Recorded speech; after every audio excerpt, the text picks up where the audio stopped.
तो कहानी की शुरू होते ही हमें स्पेस में घूमते हुए एक मेट्रॉइड को दिखाया जाता है, जिस मेट्रॉइड को स्पेस में एक कॉर्पोरेशन का स्पेसशिप आकर ले जाता है और साइंटिस्ट इस मेट्रॉइड के ऊपर रिसर्च शुरू कर देते हैं। और रिसर्च के दौरान साइंटिस्ट को मालूम हुआ कि इस मेट्रॉइड के अंदर एक फेसहगर था, जिसे एलियन का एग भी कहा जा सकता है, जो कि इंसान या किसी भी जानदार के अंदर जाकर एलियन को जन्म देता है। सीन कट होकर हमें ग्रेन नामी एक लड़की से मिलवाया जाता है, जो कि किसी दूसरे प्लेनेट पर अपने भाई के साथ रहती है। उसका भाई, जिसका नाम एंडी है, वो कोई इंसान नहीं बल्कि एक एंड्रॉइड रोबोट है, जिसे रेन के डैड ने बनाया था रेन का ख्याल रखने के लिए। मालूम होता है कि रेन अपने प्लेनेट को छोड़कर एक दूसरे प्लेनेट पर जाना चाहती है, क्योंकि उनके प्लेनेट से सूरज दिखाई नहीं देता था और वो सूरज को देखना चाहती थी। और जाने के लिए उन्हें चाहिए थी एक टिकट, जो इन्हें तब मिलती जब ये अपने 12,000 वर्किंग आवर्स पूरे कर लेते। रेन एंटी के साथ मिलकर अपने वर्किंग आवर्स पूरे कर लेती है और जब टिकट लेने के लिए जाती है तो उसे पता चलता है कि अब रूल्स चेंज हो चुके हैं।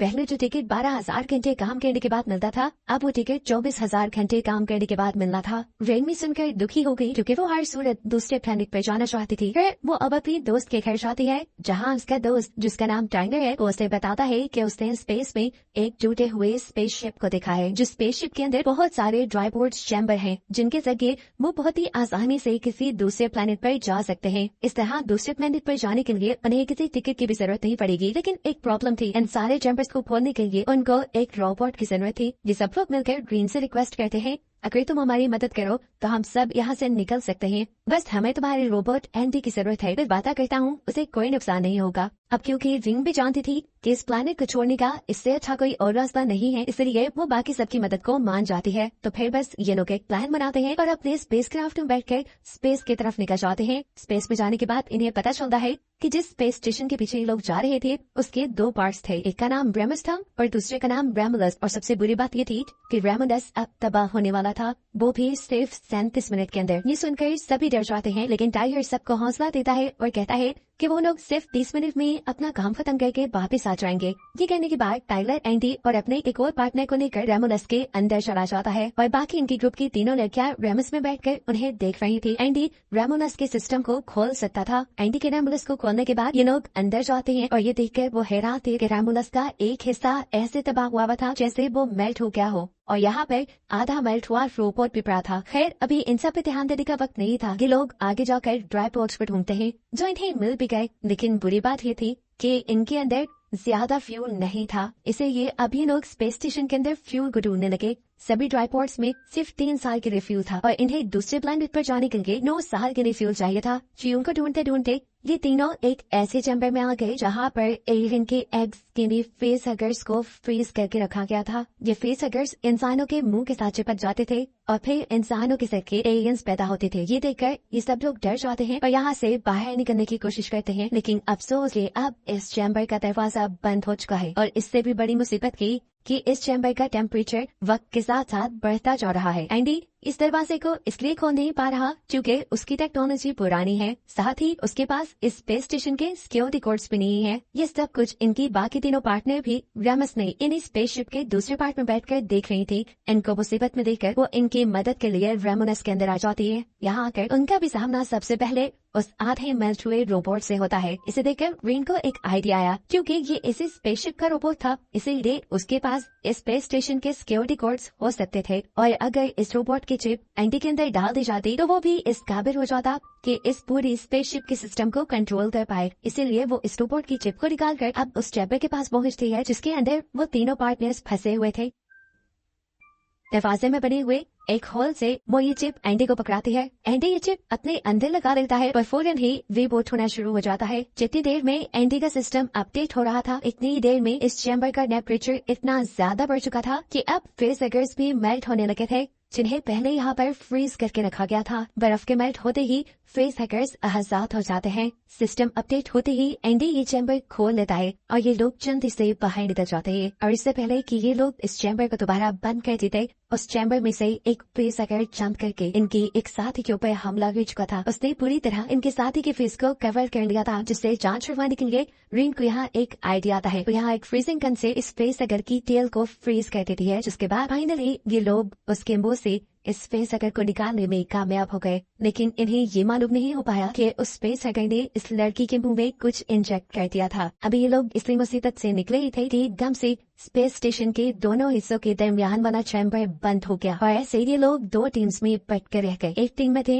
रीन, एंडी और टाइलर, जबकि बाकी सब लोग दूसरी टीम में थे। रीन यहाँ नोटिस करती है कि एंडी नई चिप के डलने की वजह से बहुत ज्यादा एडवांस हो चुका है, वो ज्यादा अच्छे से कम्युनिकेट कर पा रहा है, बोल पा रहा है। दूसरी तरफ वो लड़की जिसके ऊपर फेस हगर ने हमला कर दिया था, उसके पेट में दर्द होने लगा था। वो यहाँ पर एक एक्सरे डिवाइस इस्तेमाल करती है अपने पेट के अंदर देखने के लिए, तो उसे मालूम होता है कि उसके पेट में एक एलियन है जो एकदम से उसका पेट फाड़ कर बाहर भी निकल आया और उसके बाहर आते ही इस लड़की की मौत भी हो गई। ये सब कुछ रेड, टाइलर और एंडी भी दिख रहे थे। इससे पहले कि ये लोग कुछ कर पाते, दूसरे लोगों के पास एक फ्यूल टैंक भी ब्लास्ट हो गया, जिससे रोमस यानी स्पेस स्टेशन के उस हिस्से में आग लग गई। यानी अब टाइलर और रीन के उन दोनों साथियों की जान खतरे में थी, जिन्हें ये लोग बचाने का फैसला करते हैं। लेकिन ये काम इतना भी आसान नहीं था। इन्हें बचाने के लिए इन तीनों को उस चैम्बर से भी गुजर कर जाना था जिसमें फेस हगर्स थे, यानी ऐसे इनकी अपनी जान को भी खतरा हो सकता था। लेकिन ये लोग हाथ बांध कर भी नहीं बैठ सकते थे। ये लोग कुछ सोचने के बाद एक प्लान बनाते हैं। रीन ये बात जानती थी कि ये फेस हगर्स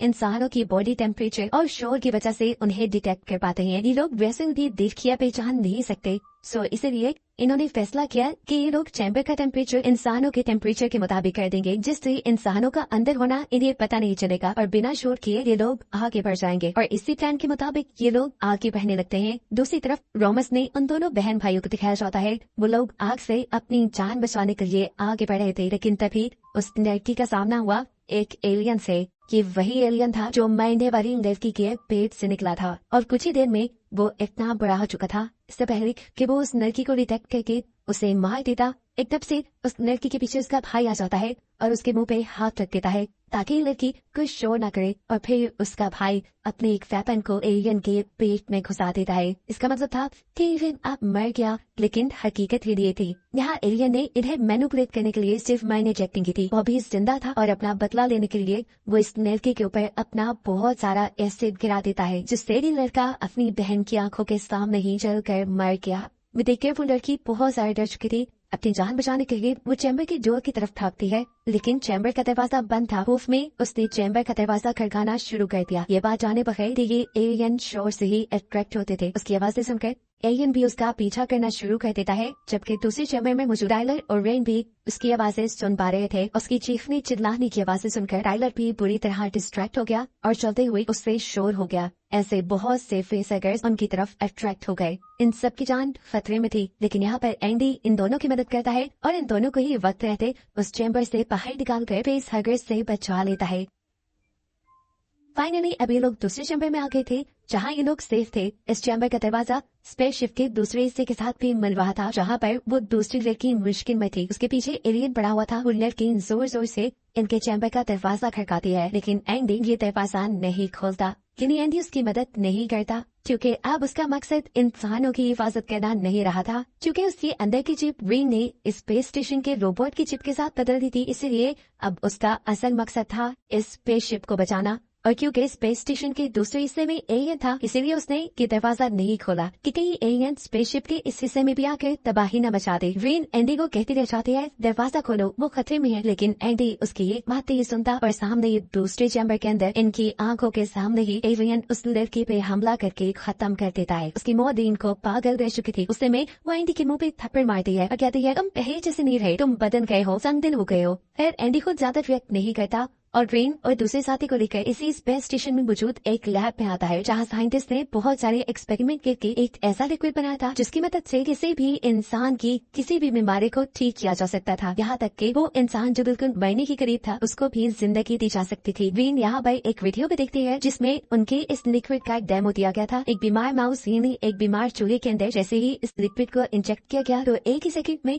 वो दोबारा पहले जैसा सेहतमंद हो गया और चलने लगा। लैब में इन्हें कुछ ऐसे वेपन्स भी मिलते हैं जिसके जरिए एलियंस को मारा जा सकता था। इन्हीं वेपन्स को लेकर ये लोग इस लैब से बाहर आ जाते हैं और लैब के अंदर दोबारा मॉनिटर स्क्रीन पर हमें उसी चूहे को दिखाया जाता है जो पहले बिल्कुल ठीक हो गया था। एकदम से उसकी बॉडी फट गई, जिसका मतलब था कि वो लिक्विड पूरी तरह सेफ नहीं, उसका एक बहुत बुरा साइड इफेक्ट भी है। वेपन्स लेकर ये लोग भी स्पेसशिप के ऐसे हिस्से में पहुंचे थे जो हिस्सा बिल्कुल किसी केव की तरह लग रहा था। असल में ये केव नहीं था, ये भी एक चैम्बर ही था जिसकी दीवारों के चारों तरफ बड़े बड़े एलियंस सो रहे थे। इनसे बचने के लिए ये लोग खामोशी से आगे बढ़ने लगे, लेकिन अचानक टाइलर को अपनी साथी की आवाज आई, उसी साथी की जिस पर एलियन ने हमला करके उसे मारा था। असल में वो अभी पूरी तरह मरी रही थी, पर एलियन उसे उठाकर यहाँ ले आया था। ये लोग उसकी मदद करने के लिए वापस पीछे जाते हैं और किसी तरह उसे एलियन से छुड़वा लेते हैं। उसकी हालत बहुत ज्यादा खराब थी, वो किसी भी वक्त मर सकती थी। इसलिए यहाँ टाइलर इस लड़की को लैब से उठाई हुई मेडिसिन को इस्तेमाल करने को कहता है। इनकी बातों के शोर से यहाँ पर एलियंस अट्रैक्ट हो जाते हैं और उनमें से एक एलियन टाइलर और एंडी के ऊपर हमला भी कर देता है। ये देखते हुए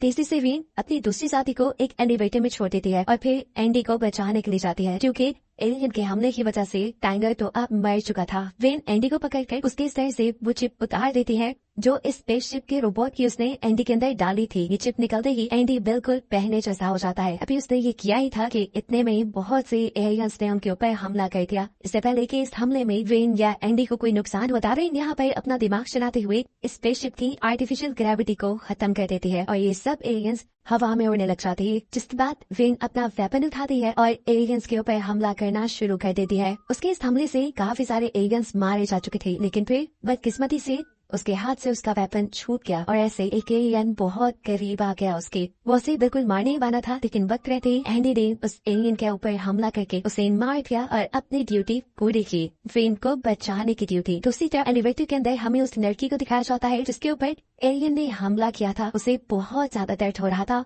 इसीलिए वो टाइलर का दिया हुआ वो इंजेक्शन जो साइंटिस्ट ने लैब में तैयार किया था वो खुद के अंदर इंजेक्ट कर लेते हैं। इसके लगाते ही उसकी हालत काफी ठीक हो गई। इतने में ही यहाँ पर ग्रीन और एंडी भी आ जाते हैं। अब रेमोनस किन्हीं स्पेस स्टेशन के इस हिस्से के तबाह होने में सिर्फ 7 मिनट रह गए थे। बिना बक्साया किए ग्रीन, एंडी और उसकी लड़की को लेकर ट्राइपॉड्स की तरफ जाते हैं और जल्दी से उन दोनों को ट्राइपॉड्स में लिटाकर खुद भी वो ट्राइपॉड में देखने वाली थी, लेकिन तभी उसने अपनी साथी की चीखें सुनी। उसने अपनी साथी का ट्राइपॉड खोल दिया और हमें देखने को मिला कि उस लड़की के पास एक अजीब सी क्रिएचर पैदा हुई। विन जल्दी से इसे उठाकर तबाह करने वाली थी, लेकिन तभी स्पेसशिप के अलार्म बजने लगे, जिसका मतलब था कि अब कुछ ही देर में रोमुलस यानी स्पेस स्टेशन का ये हिस्सा तबाह हो जाएगा। अपनी जान बचाने के लिए वेन स्पेस स्टेशन के कंट्रोल पैनल तक जाती है और वहाँ कुछ चेंजेस करती है ताकि इस स्पेस के तबाह होने में थोड़ा वक्त और लग जाए, इन्हें यहाँ से बचकर जाने में थोड़ा वक्त और मिल जाए। अभी वो ये सब करके वापस से लौटी तो उसने देखा कि वो क्रिएचर जो अभी उसकी साथी ने पैदा किया था, यानी वो एलियन, वो बहुत बड़ा हो चुका था और उसकी साथी पे ही हमला कर रहा था। विन जल्दी से